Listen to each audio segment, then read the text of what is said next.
Hi everyone, I'm Dr. Mark Darcy, and in today's episode of the Science on the Edge podcast, I'm going to be talking about PCR, polymerase chain reaction, something that's been in the news quite a lot over the last couple of years in relation to COVID testing.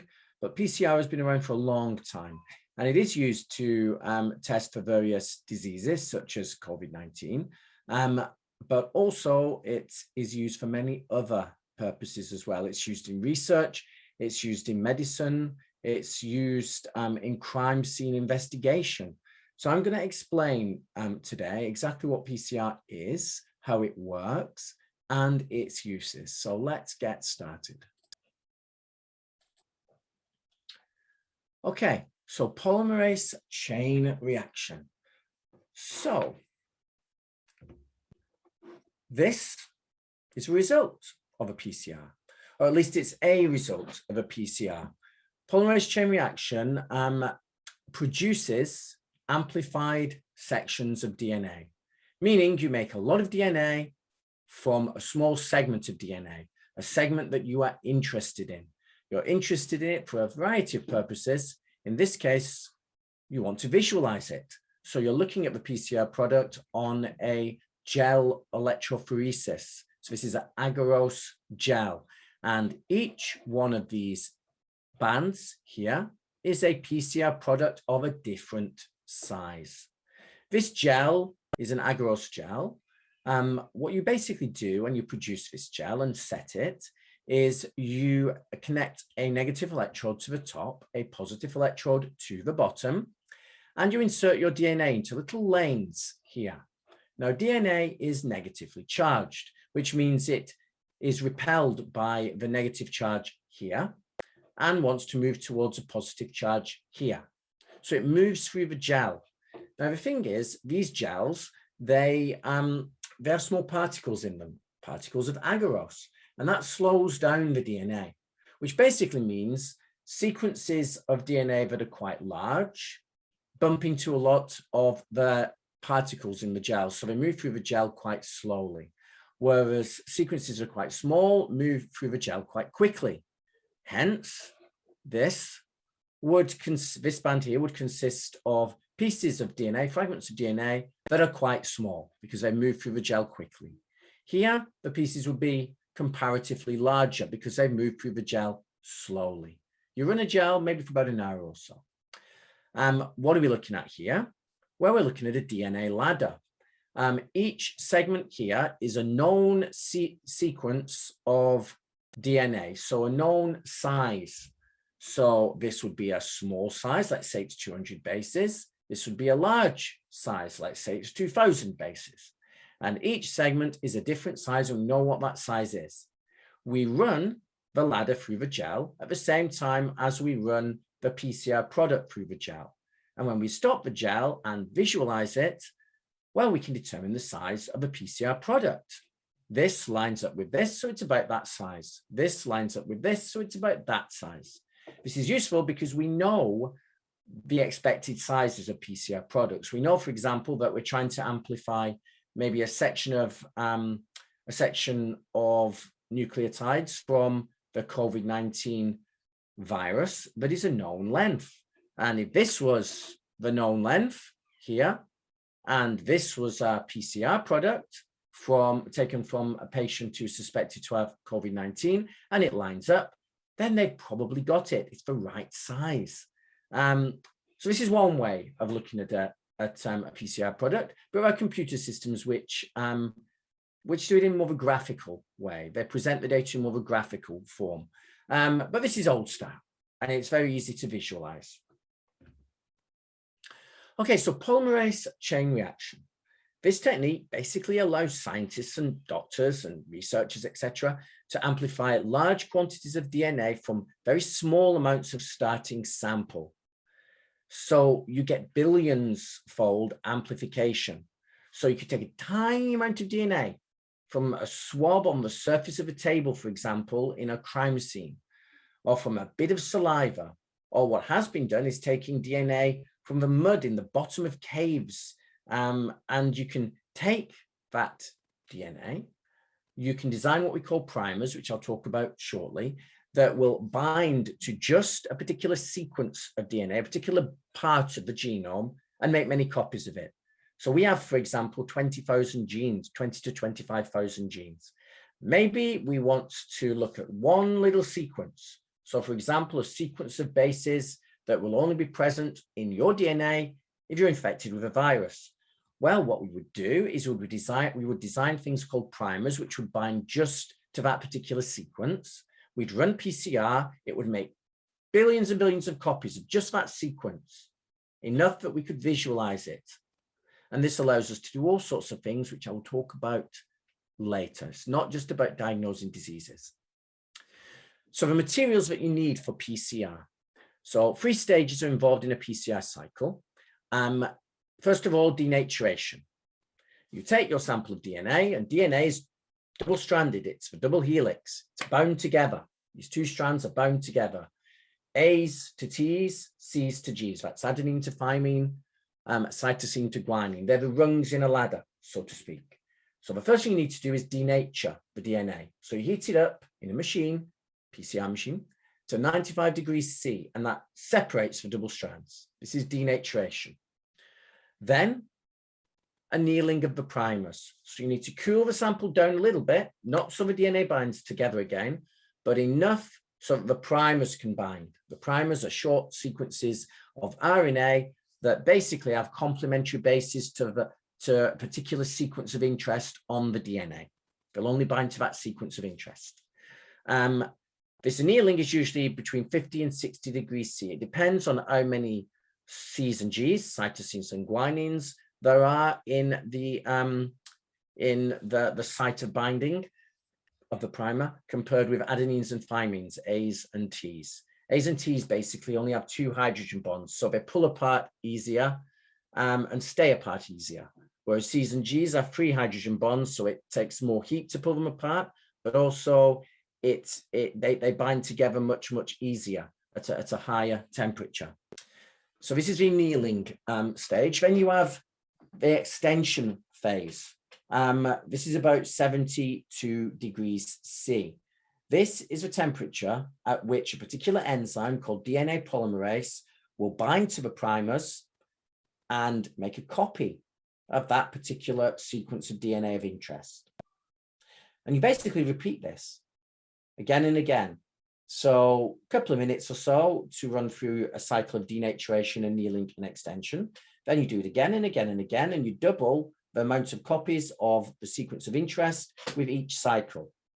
By the time you get through about 30 cycles, because of exponential growth, you've gone from maybe 1 copy of the sequence of interest to billions. So the reaction mix in the reaction tube, you need to mix all this together in a tube, contains the following: a sample of DNA. So from a cheek swab, from blood, from a swab on a table, from some mud at the bottom of a cave.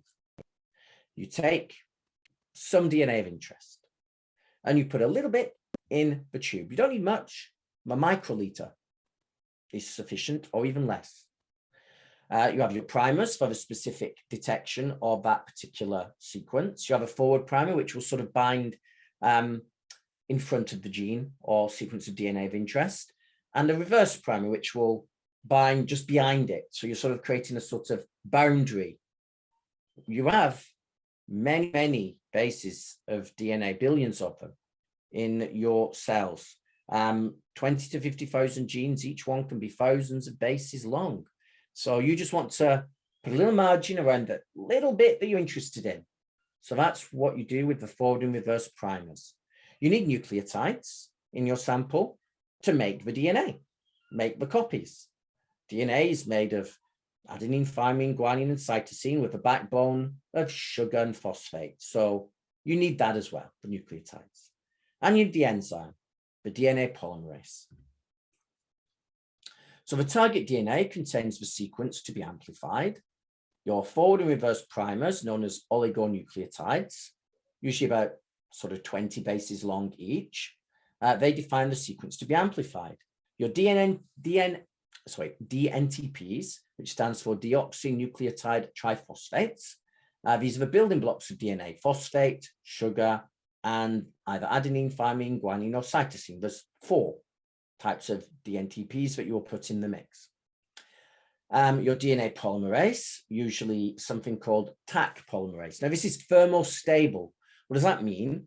Well, it means this: we have DNA polymerase in our own cells, but that DNA polymerase, it's not something we can use in a PCR machine because it functions at body temperature, 37 degrees C. Now, we're going to heat up this sample to 94, 95 degrees C. That would destroy human DNA polymerase, the DNA polymerase that we have in our cells to replicate our DNA during cellular division.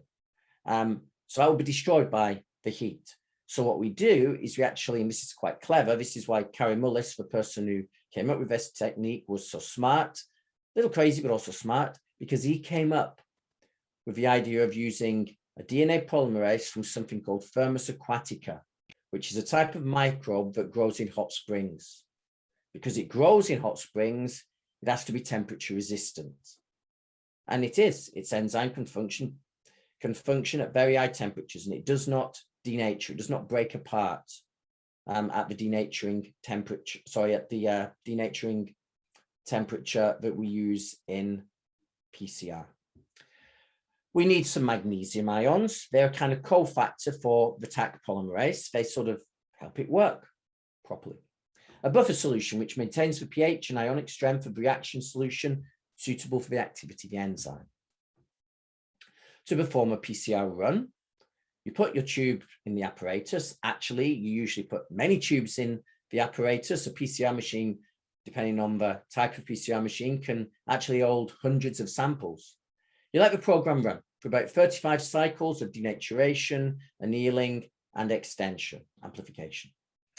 If the primers fit, so if you designed them right and they do fit the sequence of DNA that you want to make copies of, there is amplification of the target DNA. If the primers do not fit, no amplification product is generated. The target DNA sequence was therefore not in the sample.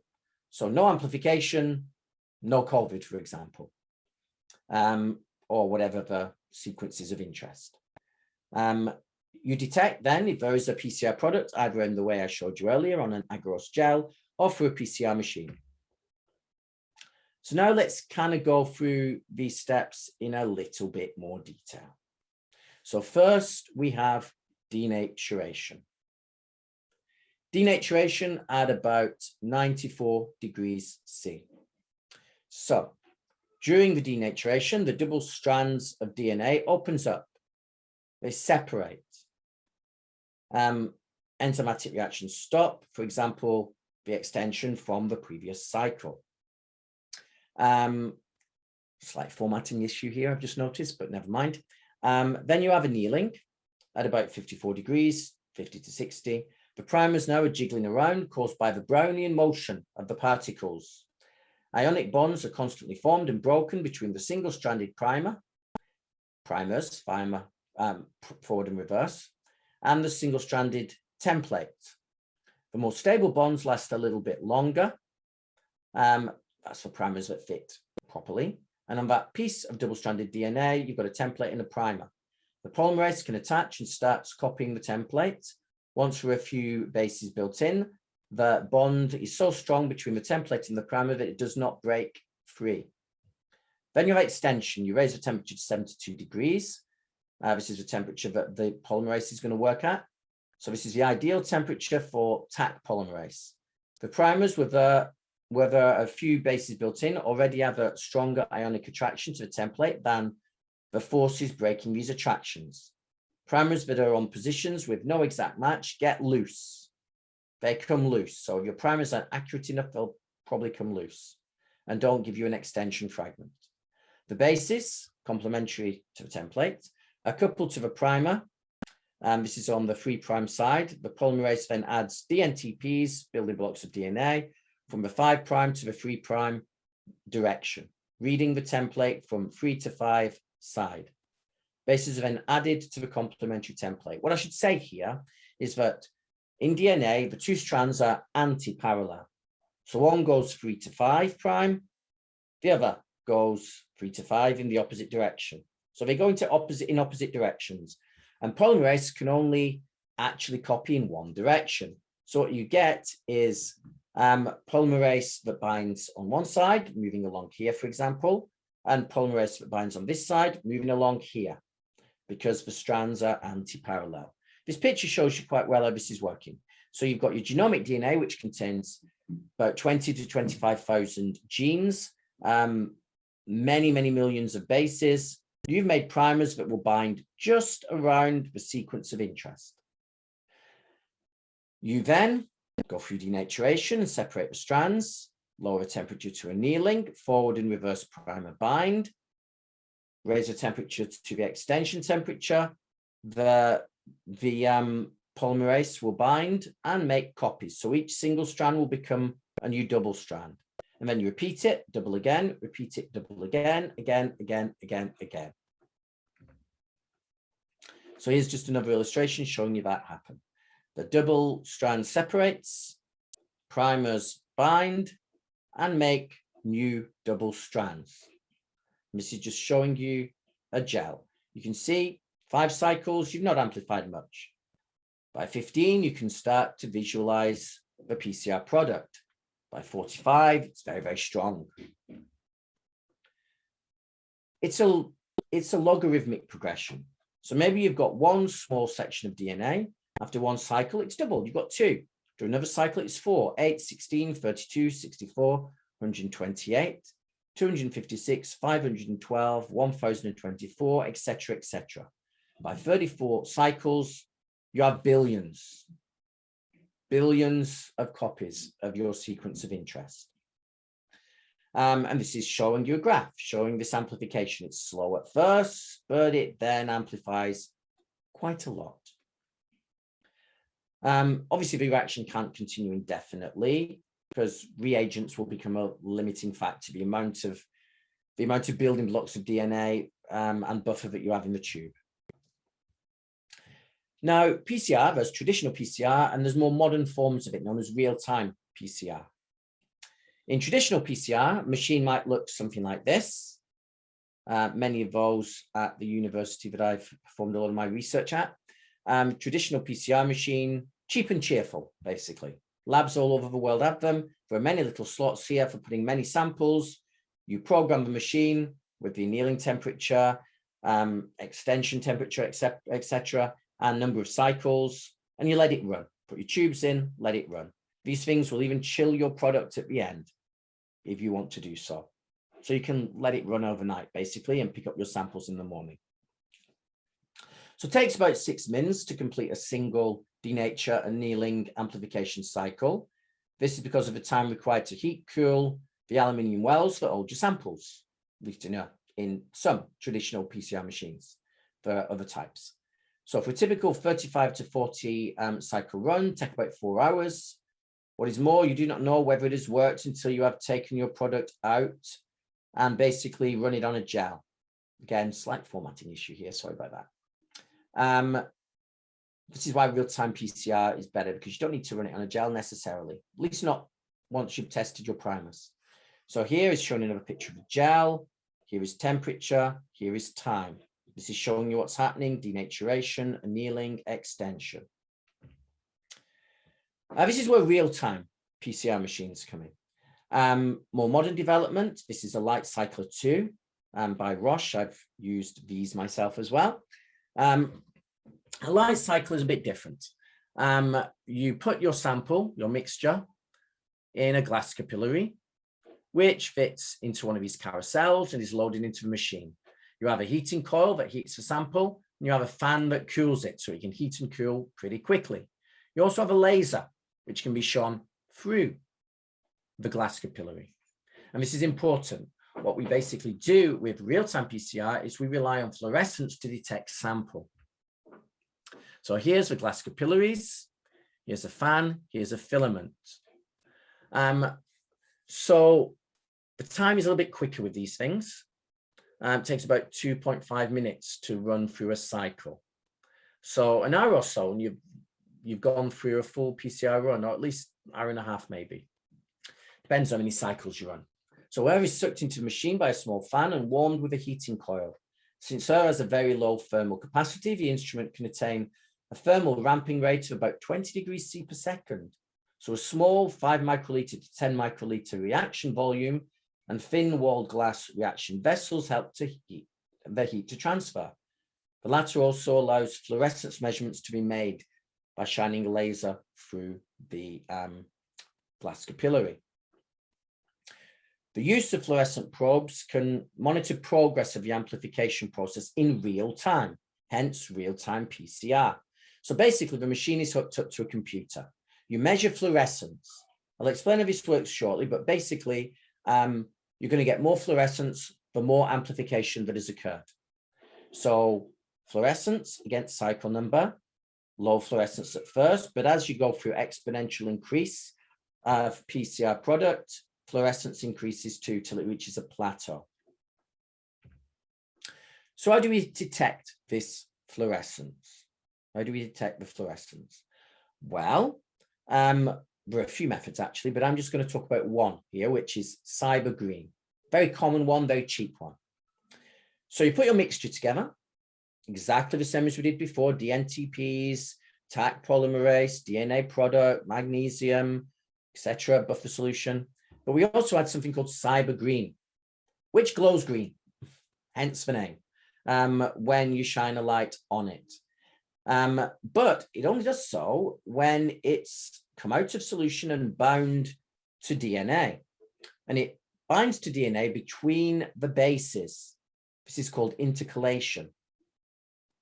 So basically what happens is each cycle you double the amount of PCR product, doubles each cycle. And as it doubles, the cyber green comes out of solution and intercalates with the sample. And at the end of each cycle, well, at least once during each cycle, you shine a light through the capillary and you measure the fluorescence. The fluorescence will go up if the amplification is successful, as we showed here. If you just get a straight line going all the way across, the amplification hasn't worked, which, if you've tested your primers correctly, might mean there is no product of interest in that sample. For example, no COVID-19. Now, it can go wrong, PCR. You can get things called primer dimers, for example. What this basically means is if you design your primers incorrectly, they can bind against each other. If you've got complementary sequences for forward and reverse primer, they'll stick to each other and amplify themselves and take all the solution out over the NTPs. And you get this primer dimer. It's usually quite small because primers are small, so it will move through the gel quickly and you'll get bands at the bottom of the gel. And that can mess up your results. This is why you have to design your primers correctly, make sure they are specific. Now, at the end of the run, you usually have one final cycle known as a melting curve. Now, I'm not going to explain the technical side of this. I'm just going to basically say that what you basically do is you cool the sample right down, maybe to 30 degrees. So everything is double-stranded again. And then you heat the sample up slowly, maybe at 0.1 degrees per second. You keep increasing the temperature and you monitor the fluorescence continuously. Now imagine this is your product. This is your product. This is the sample of interest that you've amplified. Now, it will stay like this as you raise the temperature, but eventually, as the temperature gets hot enough, it will come apart and the fluorescence will change, and that is monitored. You get a peak, a melting curve like this, a peak. This is the temperature that the fluorescence has changed. What you want is one peak, because this shows that you've got one product. But if your primers were non-specific, they might have bound to other genes, not just the one you're interested in. And if they did, and they amplified those other sequences, well, those other genes are likely to be a different length with a different percentage of A's, T's, C's, and G's in them than yours is, which basically means that they're all separated at a different temperature. So you'll get more than one peak. meaning your primers are not specific enough. Okay, so that's a kind of very quick rundown of PCR. Could go into a lot more detail, but I figured a quick rundown would be good for this particular talk. Now I'm going to tell you about the uses of PCR. Lots of uses of PCR.